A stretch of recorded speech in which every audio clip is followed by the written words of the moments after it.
तो पिछले एपिसोड में हमने देखा था कि जिन्वू की बहन के ऊपर एक डीमन अटैक कर दिया था और वो उसको मारने ही वाला था, तभी जिन्वू आकर उसको बचा लेता है। और अब आज के एपिसोड की शुरुआत में हम देखते हैं कि जिन्वू बाकी बच्चों से पूछता है क्या वो ठीक है, तो सारे बच्चे कहते हैं ठीक है। और जिन्वू उस अपनी बहन की तरफ देखता है और उसकी बहन रो रही थी और उसके चेहरे पर डीमन के हाथ के निशान थे।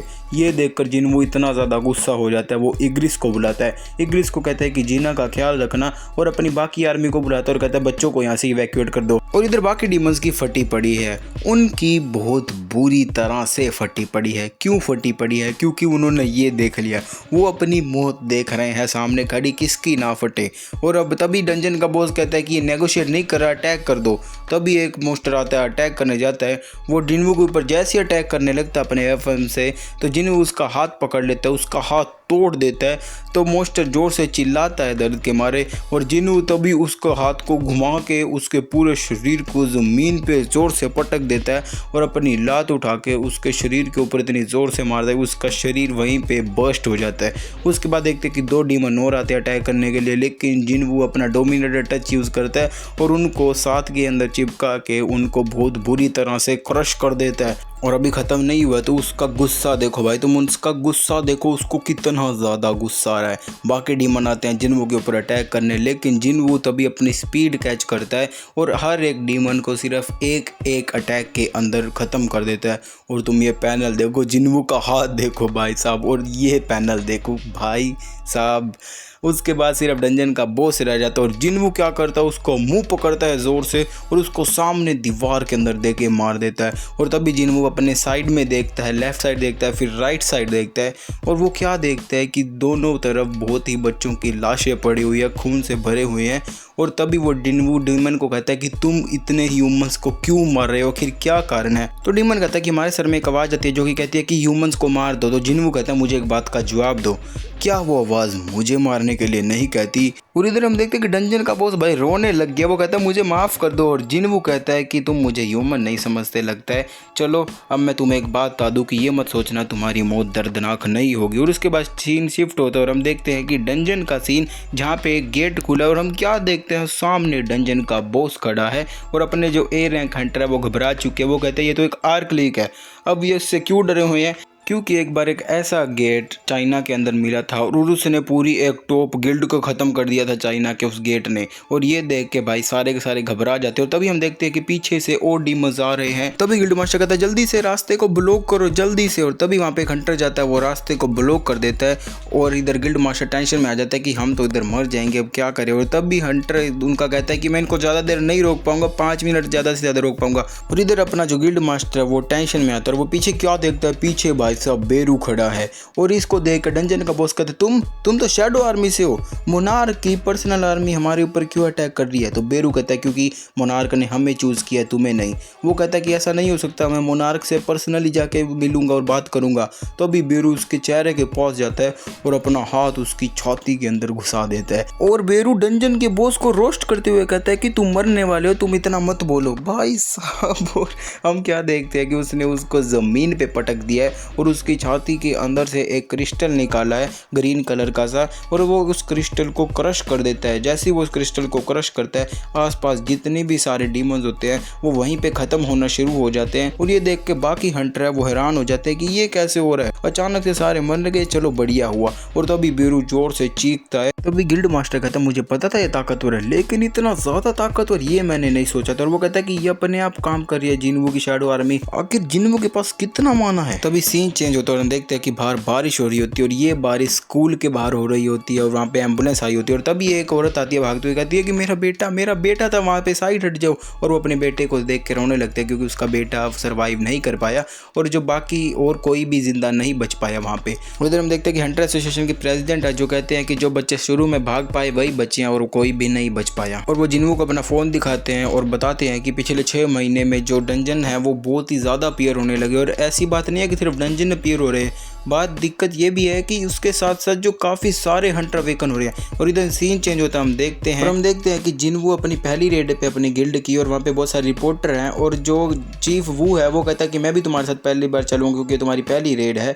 और जिन्वू कहता है कि आपके ठीक रहेगा, तो वो हैरान हो जाता है और अंदर जाके वो अपना फेस कुछ ऐसा बना लेता है क्योंकि वो देखता है कि जो जिन्वू की शैडो आर्मी थी उन्होंने एक ए रैंक मोस्टर को बहुत ही बुरी तरह पीट रहे हैं। वहाँ के बाकी जो मोस्टर हैं उनको भी बहुत बुरी तरह पीट रहे हैं और वो कहता है कि ये ऐसी बात नहीं है कि वो कमज़ोर हैं मोस्टर, ये दिक्कत है कि जो शैडो आर्मी है वो बार बार रीजनरेट हो रही है। और वो कहता है कि शैडो आर्मी बहुत ही ताकतवर है, स्पेशली ये वाला। और वो बात कर रहा है इग्रिस की, और इग्रिस का भाई तुम ओरा फार्मिंग देखो, यहाँ पे वो अपनी स्वॉर्ड घुमाता है और एक ही स्वॉर्ड के अंदर वो यहाँ पे 10-15 डीमंस को ऐसे मार देता है जो बी से सी रैंक वाले होते हैं। और हम देखते हैं कि भाई साहब वो अपने अलग अलग पोज के अंदर बैठ के बहुत बुरी तरह मार रहा है। और चीफ कहता है कि मुझको लगता है वो एक रैंक होगा, नहीं शायद वो ए रैंक को भी सरपास कर चुका है। चीफ सोचता है क्या मैं उससे 1v1 भी कर पाऊंगा। और इधर जिन्वू के सामने डंजन का बॉस आ चुका और जिन्वू ने अपनी शैडो आर्मी वापस बुला ली है। तो चीफ कहता है कि तुम्हारी शैडो आर्मी इसको आराम से मार देगी, तुम इसको मारने क्यों नहीं देते। जिन्वू कहता है कि ऐसे नहीं यार, मेरी स्किल्स कमज़ोर हो जाएगी, आदत नहीं रहेगी। और देखते हैं कि जिन्वू ने एक ही मार के अंदर उसको गिरा दिया और उसकी काफ़ी सारी जो स्किल्स है वो लेवल अप हो गया है। स्पेशली शैडो एक्सचेंज जो कि पहले 3 घंटे के अंदर रीजनरेट होती थी, अब वो 2 घंटे के अंदर रीजनरेट हुआ करेगी। जिन्वू कहता है कि इससे तो मेरा काफ़ी टाइम बच जाएगा। उसके बाद जिन्वू ऑब्वियसली उसको राइज कर लेता अपनी शैडो आर्मी के अंदर और वो देखते हैं उसका लेवल 13 है, लेकिन वो श्रंक हो चुका है। जिन्वू कहता लगता है बाद में बड़ा हो जाएगा। और तभी सिस्टम उससे उसका नाम पूछता है। जिन्वू कहता है कि चलो जीमा रख दो इसका नाम। और हम देखते हैं कि वो आगे ख़त्म कर रहे होते हैं, गेट के अंदर लीव कर रहे होते हैं और वो उसको बॉस को भी ले जाना होता है, तो वो टस्क को बुलाता है। और हम देखते हैं कि इधर रिपोर्टर हैरान है क्योंकि कोई मोस्टर बाहर आया है और रिपोर्टर कहते हैं भागो। तभी देखते हैं कि नहीं ये तो अपना टस्क है भाई साहब। और रिपोर्टर उसकी फ़ोटो खींचने लग जाते हैं और वो भी खुश होकर अच्छे अच्छे पोज देने लग जाता है भाई साहब। उसके बाद जो चीफ है वो पूरा का पूरा हैरान हो जाता है और वो सारी बात अपने प्रेसिडेंट को बताता है। और प्रेसिडेंट पूछता है कि वो रेड कैसी थी, तो चीफ कहता है कि वो रेड थी नहीं, वो तो एक तरफा लड़ाई थी। और ये सुनकर अपना प्रेसिडेंट भी थोड़ा हैरान हो जाता है और वो कहता है कि चीफ को चलो तुम अब रेस्ट कर लो, तुमने काफ़ी काम कर दिया है। और जो प्रेसिडेंट है वो कहता है कि मेरी आंखें धोखा नहीं खा सकती थी, मुझे लगा था कि ये लड़का कुछ करेगा। और वो जिन्वू के बारे में बात कर रहा होता है। जल्द ही कोरिया नहीं बल्कि पूरे वर्ल्ड की जो हंटर की लिस्ट है उसमें थोड़ी चेंजेस आने वाले हैं। और हम देखते हैं कि इधर जापान के अंदर टोक्यो के अंदर एक एस रैंक गेट खुल चुका है बहुत ही बड़ा। और मैं तुम्हें बता दूं इसके अंदर जो मोस्टर निकलने वाला है बेरू भी उसके सामने कुछ नहीं है, मैं तुम्हें पहले ही बता दूं, मैंने देख रखी है। और इधर ये बहुत सारे टेंशन में आते थे जापान के हंटर, अपने 4 ही बचे जो जोटोरियोजी के गिल्ड के थे, बाकी सारे जो मर चुके थे जीजू आइलैंड की रेड के अंदर। तब उनकी हंटर एसोसिएशन में बात कर रहे थे कि हमें इससे कुछ करना पड़ेगा गेट का। तब वहाँ पे एक बंदा कहता है कि हमारे हंटर इतने ताकतवर नहीं है, हमें कोई एस रैंक हंटर हायर करना पड़ेगा नेशनल लेवल का, क्यों ना हम थॉमस को हायर करें। तो एक बंदा बोलता है कि इतने पैसे नहीं है अपने पास कि थॉमस को हायर कर ले। तभी वहाँ पे एक और एस रैंक हंटर होता है जो कि जोटोरियोजी के गिल्ड का मास्टर है। वो कहता है कि एक बंदा है वो जिसको हम हायर कर सकते हैं और वो है यूरी ओरलोव। और उसके बाद हम देखते हैं कि एक गाड़ी चल रही है और उसके अंदर अपना जो है जिन्वू बैठा हुआ है और वो सोच रहा था कि मुझे अब कैटनन टेम्पल जाना ही चाहिए, मेरा 102 लेवल हो चुका। और जिसको नहीं पता कि कैटनन टेम्पल कौन सी जगह है, तुम्हें ये मूर्ति तो याद ही होगी, ये है कैटनन टेम्पल, ठीक है। और इधर हम देखते हैं कि जिन्वू अपनी गाड़ी से उतर चुका है और वो अपने साइड में देखता है कि कोई है वहाँ पर और ये और कोई नहीं अपनी हंटर चाइन है। तो हम देखते हैं कि वो उसको जिन्वू को देख के जाने लगती है वापस। तभी जिन्वू आकर उसको कहता है कि क्या तुम मुझे फॉलो कर रही हो। तभी चाइन कहती है कि नहीं नहीं वो तो बस अपनी पिछली बार यहाँ पे गाड़ी भूल गई थी। तभी जिन्वू कहता है हाँ शैडो एक्सचेंज के बाद ये गाड़ी तो लेकर ही नहीं गई थी। और तभी वो कहती है कि मैं तुम्हें एक जरूरी चीज़ बताना चाहती हूँ जो कि मुझे हंटर मिन ब्यूंग ने बताई थी और वो बात तुम्हारी पावर्स को लेकर। और तभी ये बात सुनकर जिन्वू हैरान हो जाता है। वो कहते हैं कि ये जगह सही नहीं है बात करने के लिए, चलो हम हमारे ऑफिस के अंदर चलते हैं। तो यहाँ चाइन कहते हैं कि ऑफिस के अंदर कोई भी नहीं है। जिन्वू कहता है कि नहीं वाइस गिल्ड मास्टर काम से बाहर गया हुआ है।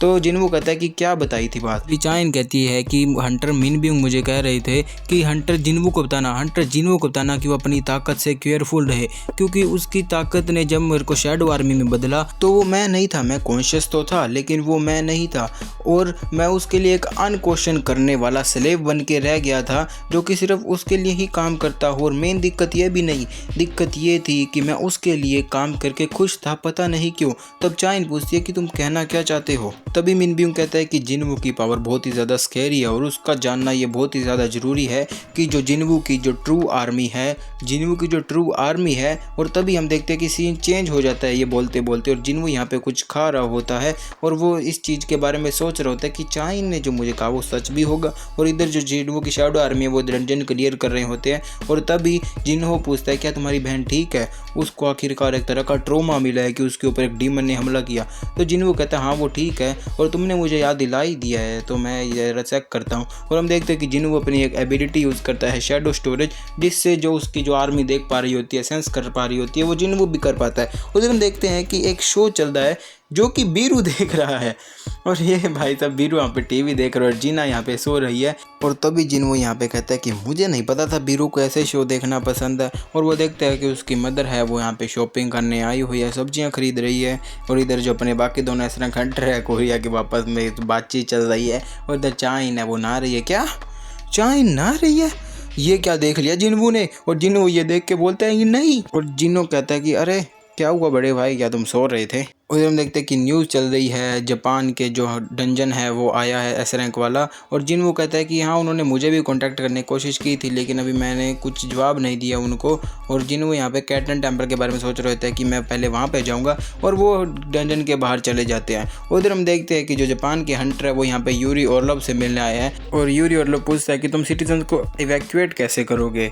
और तभी जो जापान के बाकी हंटर कहते हैं कि हम एस रैंक हंटर भेजने वाले हैं 6, और जो बाकी के जो 3-4 एस रैंक हंटर बचेंगे वो सिटीजन को इवैक्यूएट करने में हेल्प करेंगे। यूरी और लोग कहता है कि मजाक कर रहे हो, तुम्हें क्या कंट्री को ऐसे कैसे बचा पाओगे। और वो कहता है कि 3.6 बिलियन ईयरली डॉलर।